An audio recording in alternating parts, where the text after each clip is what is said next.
And yet here is how he begins the letter. Paul, an apostle, not from men, nor through man, but through Jesus Christ and God the Father, who raised him from the dead. The resurrection wasn't a peripheral Christian belief. It was something that was really central and was there up front. So some people, when they make an argument for the resurrection, would in fact ignore the Gospels and go straight for Paul. And there's a good sort of argument you can do. I'm just not going to do that tonight. I want us to look at the Gospels. First thing about the Gospels is, of course, that there is some relationship between the Gospels. Matthew, Mark, and Luke are more similar to each other than those three are to John. And you can divide up, and there are different ways of counting this depending on how you count. But broadly speaking, you can see there's a relationship between the Gospels. There's an overlap between things that you've got in Matthew and in Luke, an overlap between things you've got in Matthew and in Mark, between Mark and Luke, and so on. There are also things that each of them have that others don't have. What that means is people can look at the material critically and analyze it. But it also means that we're able to see that there are different sources of material in there. We cannot explain the Gospels by saying that two of the Gospels have simply copied from another one with no further material. But when people look at the resurrection accounts in the Gospels, they might say, well, aren't there a number of problems when you read them? When I read the resurrection accounts, they seem to me to differ in lots of ways. For instance, did the women, when they went to the tomb, see one angel or two? And did that happen on their first visit to the tomb? Did Peter and John go to the tomb before or after women saw the angel or angels? What exactly did the angels say to the women? And does Mary first learn of the resurrection from Jesus or from the angels? You can see that these are substantial differences. But what do those differences show us? Well, I think they show us very simply that the four Gospels were not copied from each other in this regard. As one New Testament scholar says, the later we imagine these Gospels being written down, the resurrection accounts being written down, or written up, as he says, let alone edited, the more likely it would be that inconsistencies would be ironed out. So here we've got, if you like, in the four Gospels, some raw descriptions. They're not polished in the sense of someone's come through and edited them to make sure that they all say exactly the same thing. And that is a reason why I think we can treat them as independent. At the same time, these four accounts of the resurrection give us things that show us their trustworthiness. For instance, let's start with a question of wording. Now, I made an argument last year in my lecture, but some of you will have forgotten that, even if you saw it, that there are signs of authenticity in the New Testament for the very words that are spoken sometimes.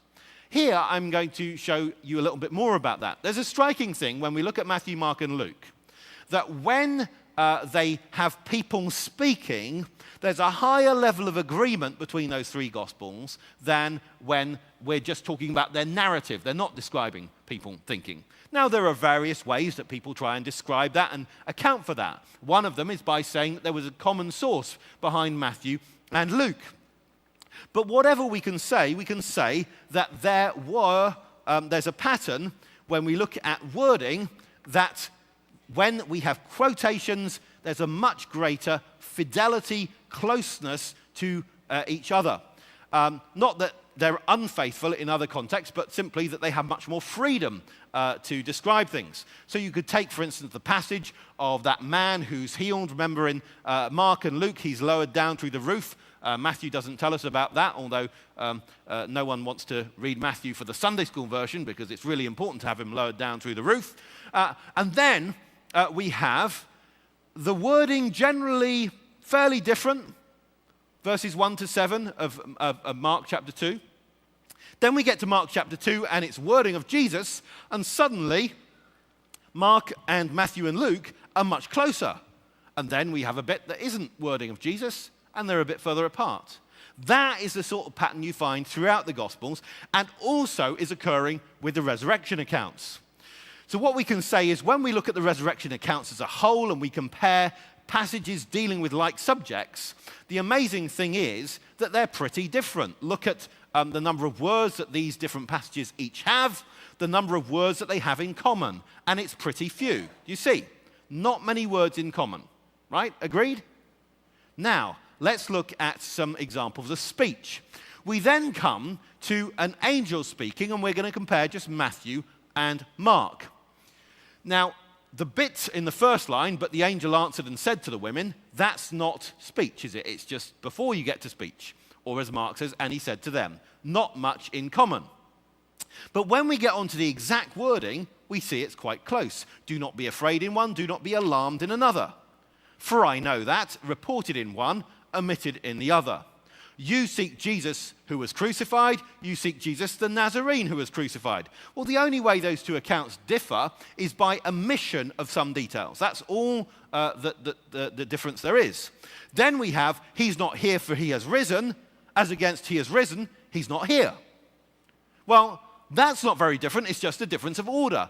And by the way, it's exactly the sort of difference of order that occurs when we report the sort of conversations we've had. And we remember things, we don't necessarily remember the exact order in which the sentences occurred, nor does it matter, nor is it untrue when you report things simply listing the sentences. As he said, omitted, then come see the place where he lay, or where they laid him. Very, very similar when it comes to the wording, and yet the surrounding narratives are really very different. Let's go on to comparing Matthew and Luke. The same passage in Matthew, I'm wanting to put it against Luke this time. They said to them, as against, but the angel answered and said to the women. Now here we can see Luke's quite a bit more different than Matthew and Mark. In Matthew, do not be afraid. In Luke, why are you seeking the living among the dead? Matthew has, for I know that you seek Jesus who is crucified. Luke has no equivalent. But then we have, he's not here, but he has risen. Now notice that Matthew and Luke have exactly the same order. Now this is one of those things that you can't explain very easily by saying that Matthew and Luke copied from a common source and also copied from Mark, which is what some people want to do, because in that theory they generally like to follow Mark first. But anyway, that's what is sometimes called the argument from minor agreements. It's a bit technical and we don't need to go very far. As he said in Matthew, not in Luke, come see the place where he lay, and Luke has a long bit, remember how he told you. Now you can see that Luke there is really pretty different, but in the midst of all reporting different speech, he has a sentence or two sentences, short sentences, which are basically identical. Do you see? Now, how would you explain that? If Luke has got Matthew in front of him and is copying from it, how would you get that sort of pattern of difference and then precise agreement? I think that sort of difference but precise agreement pattern is best explained if we say, obviously there was a larger amount of speech, and each of the writers has selected from that things which seemed appropriate. We then can compare Matthew and John. Now, I'm not looking just at speech here, I'm also looking at what we might call subtle agreements, or undesigned coincidences, as one author put. You see, Matthew has Jesus meeting the women, and then he records that they held onto his feet. John has an almost completely different account in which Jesus just meets Mary. But funnily enough, in that account, one of the first things Jesus says is, do not cling on to me. It doesn't say she clung on to him, and then he said, do not cling on to me. Just simply it reports the speech, presupposing, by the way, that she had already done it. So you see that the narratives subtly agree in such a subtle way. You can't say people put those details in to make the accounts look similar so that they would agree and be trusted, because in other ways the accounts are so different. Then we have Jesus making two rather different speeches.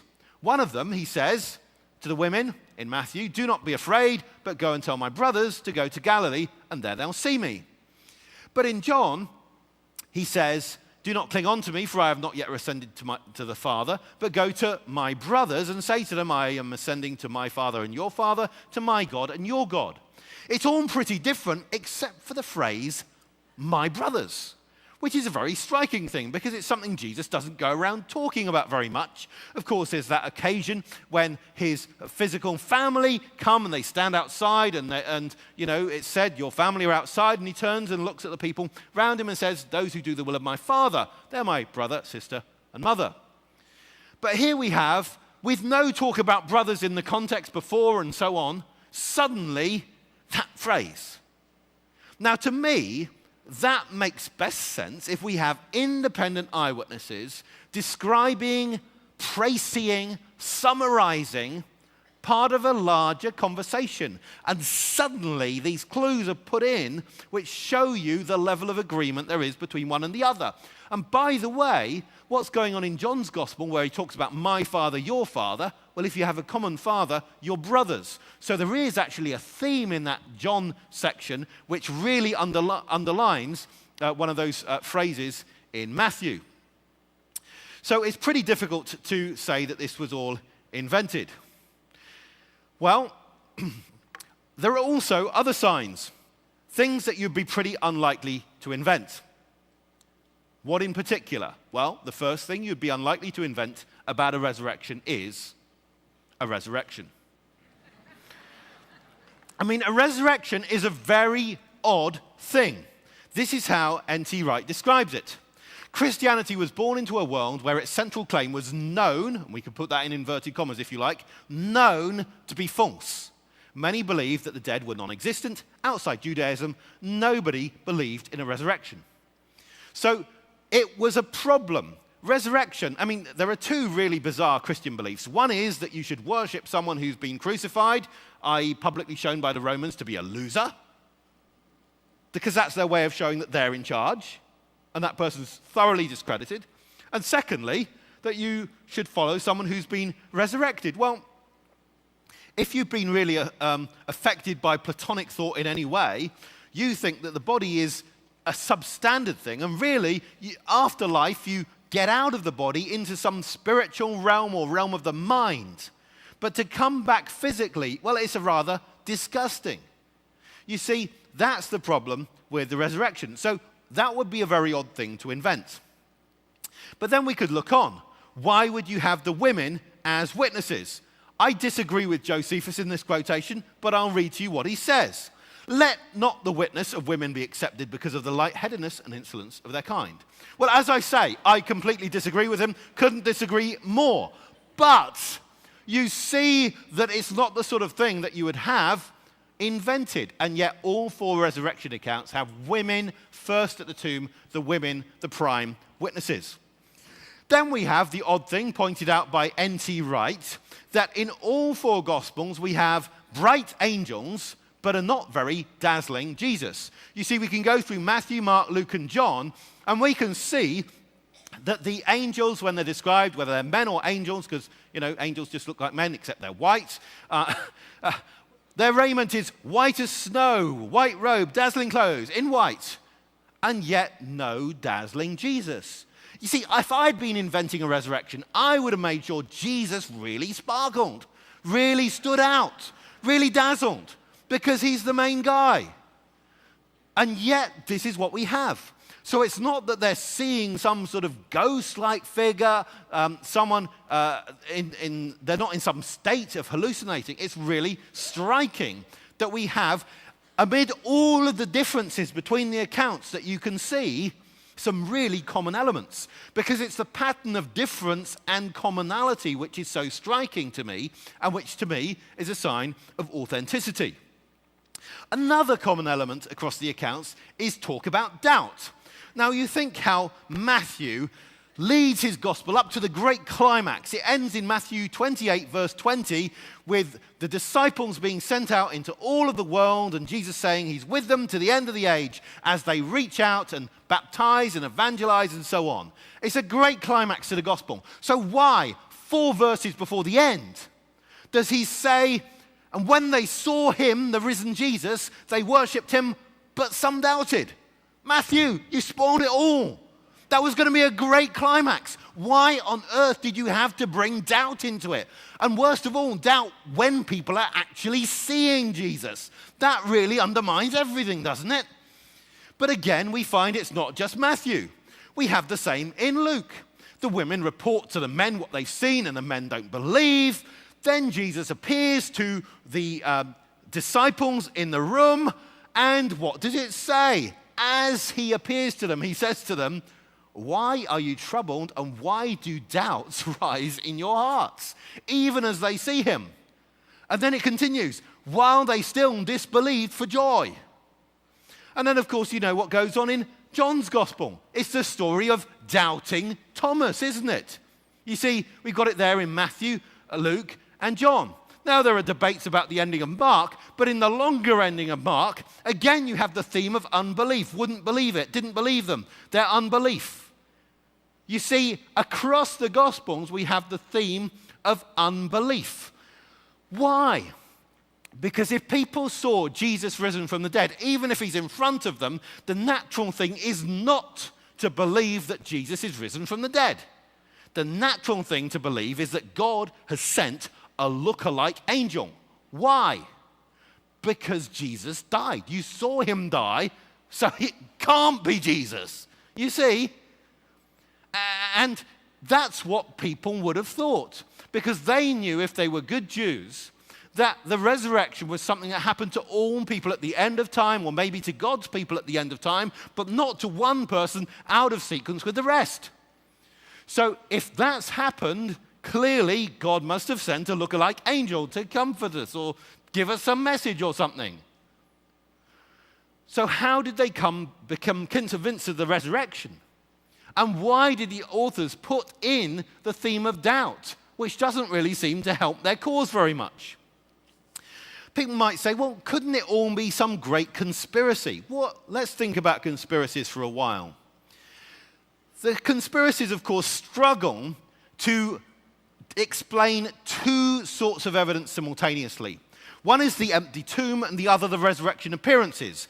Any one of them they might explain, but not both together. You could explain how no one ever found the body, no one ever claimed to have found the body, by having some people steal a body for some reason. They're quite heavy things to do, but why you would steal a body? Maybe some disciples, a small group of disciples stole a body.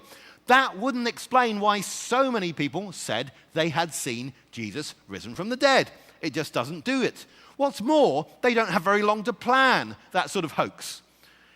If you're going to do a hoax of a resurrection, let me give you a bit of advice. You know, if you're a disciple, you need to plan a resurrection. The best thing is not to let Jesus get arrested in the first place. Because, you know, once someone's been arrested and then executed, it's far harder to produce that person alive again. So that means if you're planning a resurrection, you only have at the most 3 days to plan it all. What about sincere delusion? We know people who are bereaved sometimes see loved ones, don't they? Well, that doesn't explain the empty tomb, does it? What about group hallucination? Couldn't people have all seen something amazing? Well, let's imagine a group of people sitting around on hallucinogenic drugs, okay? Let's imagine them. And they're all on this trip. Do they all see the same thing? Hey, I see a pink elephant, man. You know, look, group hallucination does not exist. You know, if you would be really struck if someone said, "I had a dream last night," and someone else said, "Oh, I had exactly the same dream," and another person said, "Oh, I had it all." Or if we all wrote down the dream we'd had without talking and it was all the same. Has that ever happened to you? It's pretty weird, isn't it? So group hallucination has no power to explain this sort of thing. It doesn't explain the agreements in the accounts at all. The natural explanation, of course, if you did see anything, is that you were seeing an angel, not that you were seeing Jesus.